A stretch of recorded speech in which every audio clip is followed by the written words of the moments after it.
Imagine losing two daughters in a single moment, and then, exactly 13 months later, welcoming identical twins who not only carry the same names, but also the same memories, fears, and even birthmarks. Tonight, we dive into a story so strange it blurs the line between mourning and mystery. A tale that could make you question whether death truly ends a story or simply turns the page. The Pollock family lived in Hexham, a quiet town in northern England. In May 1957, tragedy struck. Sisters Joanna, aged 11, and Jacqueline, aged 6, were walking to church with a friend when they were killed by a woman who lost control of her car.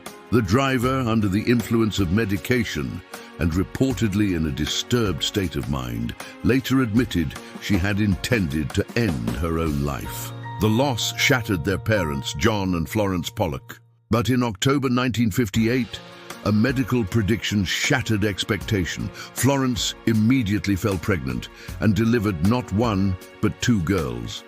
Identical twins named Gillian and Jennifer.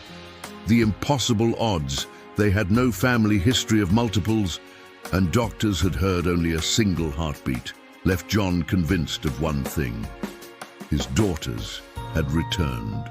Yet something even more incredible unfolded.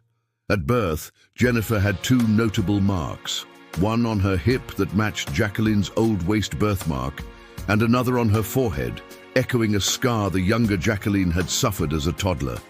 These marks weren't merely similar, they appeared in the same locations. As the twins grew, so did their uncanny connections to their older sisters.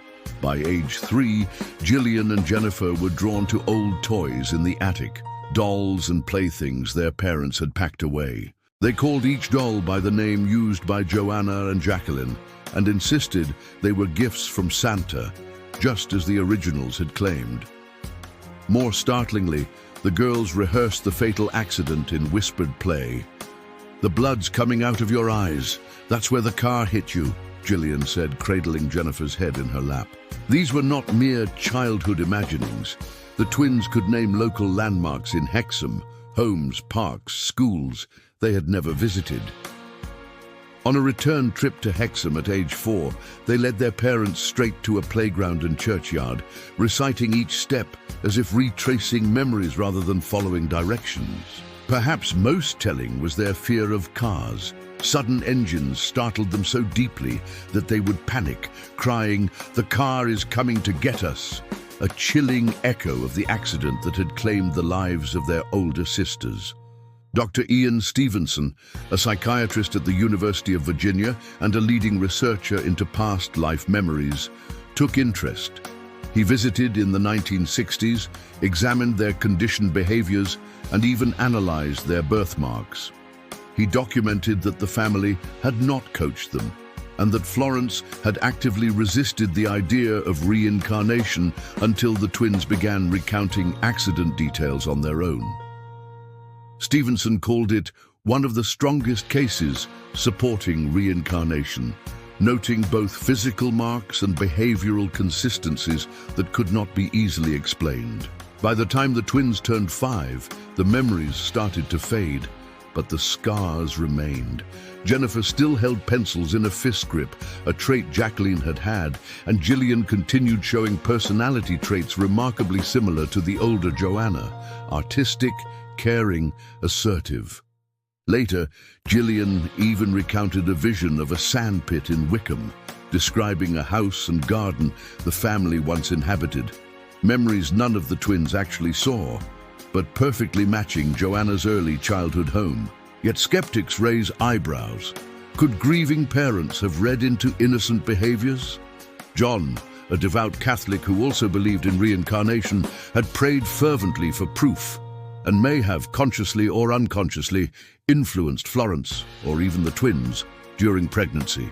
Moreover, with 4 older brothers in the household, the twins could have overheard stories and copied details as toddlers.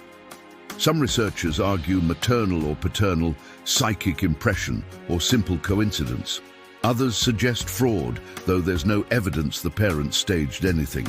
Critics also point out that most witnesses to the twins' uncanny behaviors were family members. As the twins grew older, independent of their parents' influence, their memories dissipated. By adulthood, both Gillian and Jennifer expressed uncertainty. One twin admitting she was 80% sure something unexplained had occurred, yet acknowledging she couldn't definitively claim reincarnation. They did emphasize their father never pressured them into saying what he believed. What can we take from the Pollock twins? On one hand, you have birthmarks, memories, and phobias aligning almost exactly with lives that ended years before their birth. On the other, you have a vulnerable, grieving family, an anxious father yearning for closure, and young children growing up in a household steeped in tragedy. Extraordinary claims demand extraordinary evidence. The Pollock case offers remarkable coincidences, but stops short of proof beyond doubt.